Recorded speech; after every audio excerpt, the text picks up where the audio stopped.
Activists and NGOs are unhappy about government's proposal to replace the 350 rand social relief of distress grants. The Institute for Economic Justice says the proposal is deeply problematic. But what is contained then in these proposals? Let's discuss this with Dr. Gilad Isaacs from the Institute for Economic Justice. Dr. Isaacs, good afternoon. Welcome to today. Thank you very much for joining us here on eNCA.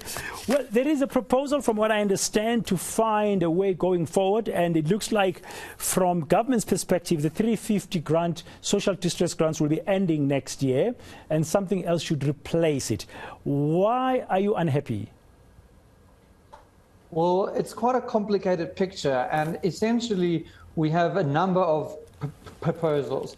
There is DSD, which is advancing the institutionalization and improvement of the SRD grant. There is presidency, which has laid out 4 options, and then there is Treasury, which is our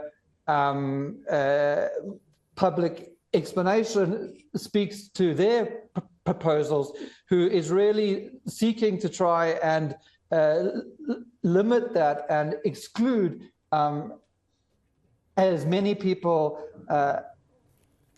as possible moving forward. So what we've seen over the last 3 or 4 months is that the number of approved applicants for the SRD has fallen by about half. We've excluded 5 million people through a cumbersome and inappropriate questions and system. And the proposals on the table now is to further segment the current group eligible into 3 different groups, and to offer some of them the SRD maybe, and some of them various alternatives, and others to exclude them entirely. What is the rationale? From what you are hearing from National Treasury, I've seen the document that was presented in August this year called the Consideration when Deciding on the Future of the 350 grant. And of course, your proposals are also included here in one section. But what's the rationale for them for going the exclusionary route? Is it because of money or other factors? It is justified on the basis of the financing, right? That any expansion is unaffordable, but it's underpinned by other assumptions. We've heard the minister himself say that social grants make people lazy and dependent on the state, for which there's no evidence. We've heard him say that actually, what we need to do is rather focus on employment, which of course is a crucial issue, but that misunderstands the complementarity and different purposes of social grants and employment processes.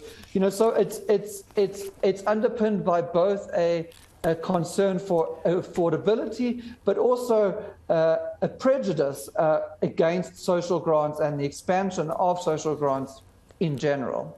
Now, as the Institute for Economic Justice, you've got some proposals that are really meant to support the establishment of a basic income grant. And in this document I was referring to, there is a page where the National Treasury is putting out there your proposals. How would you want to see this playing out?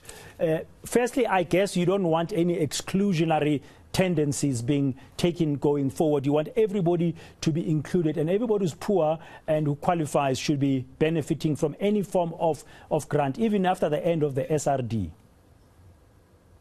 So we take what we think is a realistic view about a progressive improvement of this grant. The first step is to do away with what is excluding people now. And I'm referring to those who were previously accessing it but are now being excluded. And that has to do with the manner in which the income tests are being done. So, you're not allowed to receive this if you earn or if you have income of over a certain amount, which was 350 and has now been increased. In the actual questionnaire, people are being asked, have you received any form of support over this month? And of course, anyone who hasn't starved has received some form of support from family, from eating meals or somewhere else, and so on. So the current system is, by its very nature, excluding those most needy. So after we've seen those regulations being fixed, what we then need to see is the institutionalization of this grant, which is accessible for those between age 18 and 59. We need to see its amount increase to at least some logical scientific measure, like meeting a poverty line to ensure those people have access to sufficient income. We need to ensure that its reach is expanded to all of those who are in need. And over time, we can, of course, make sure that these elements, both the amount and the reach, are gradually increased. And we've put forward, including to the President himself, in a meeting at the start of this year, a proposed pathway for this implementation. In addition, we've also shown the various financing options.